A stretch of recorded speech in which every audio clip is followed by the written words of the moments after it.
జెఫన్యా 2వ అధ్యాయము.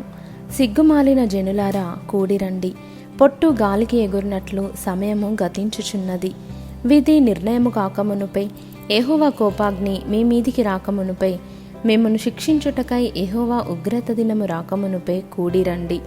దేశములో సాత్వికులై ఆయన న్యాయ విధులను అనుసరించు సమస్త దీనులారా యెహోవాను వెదకుడి. మీరు వెదకి వినయము గలవారై నీతిని అనుసరించిన ఎడల ఒకవేళ ఆయన ఉగ్రత దినమున మీరు దాచబడుదురు. గాజా పట్టణము నిర్జనమగును, అష్కెలోను పాడైపోవును. మధ్యాహ్న కాలమందు అష్డోదు వారు బయటకి పారదోలబడుదురు. ఎక్రోను పట్టణము దున్నబడును. సముద్ర ప్రాంతమందు నివసించు కెరేతీయులారా మీకు శ్రమ. ఫిలిస్తీయుల దేశమైన కనాను, నిన్ను గూర్చి యెహోవా సెలవిచ్చినదేమనగా, నీ యందు ఒక కాపురస్తుడైనను లేకుండా నేను నిన్ను లయము చేతును. సముద్ర ప్రాంతము గొర్రెల కాపరులు దిగు మేత స్థలమగును. మందలకు దొడ్లు అచ్చట నుండును. తమ దేవుడైన యెహోవా యూదా వారిని కటాక్షించి వారిని చెరలో నుండి రప్పించగా అచ్చట వారిలో శేషించిన వారికి ఒక స్థలముండును. వారు అచ్చట తమ మందలను మేపుదురు. అస్తమయమున వారు అష్కెలోను ఇండ్లలో పండుకొందురు. మోయాబు వారు చేసిన నిందయు అమ్మోను వారు పలికిన దూషణ మాటలను నాకు వినబడెను. వారు నా జనుల సరిహద్దులలో ప్రవేశించి అతిశయపడి వారిని దూషించిరి.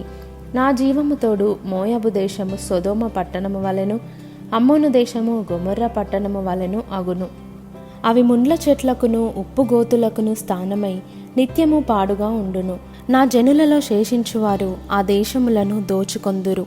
నా జనులలో శేషించువారు వాటిని స్వతంత్రించుకొందురు. కాబట్టి ఇశ్రాయేలీల దేవుడైన సైన్యములకు అధిపతియగు యెహోవా వాక్కు ఇదే. వారు అతిశయపడి సైన్యములకు అధిపతియగు యెహోవా జనులను దూషించిరి గనుక వారి గర్వమును బట్టి ఇది వారికి సంభవించును. జనముల ద్వీపములలో నివసించు వారందరూ తమ తమ స్థానముల నుండి తనకే నమస్కారము చేయునట్లు భూమిలోనున్న దేవతలను ఆయన నిర్మూలము చేయును. యెహోవా వారికి భయంకరుడుగా ఉండును. కూషీయులారా, మీరును నా ఖడ్గము చేత హతులవుదురు. ఆయన ఉత్తర దేశము మీద తన హస్తమును చాపి అష్షూరు దేశమును నాశనము చేయును.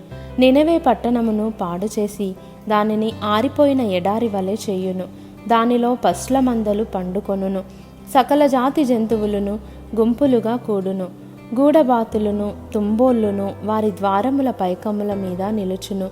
పక్షుల శబ్దములను కిటికీలలో వినబడును. గడపల మీద నాశనము కనిపించును. వారు చేసుకొనిన దేవదారు కర్రపని అంతటిని యెహోవా నాశనము చేయును.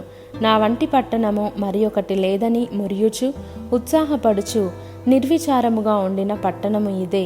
అది పాడైపోయనే, మృగములు పండుకొను స్థలమాయనే అని దాని మార్గమున పోవు వారందరూ చెప్పుకొనుచు ఈసడించుచు పోపొమ్మని చేసైగా చేయుదురు.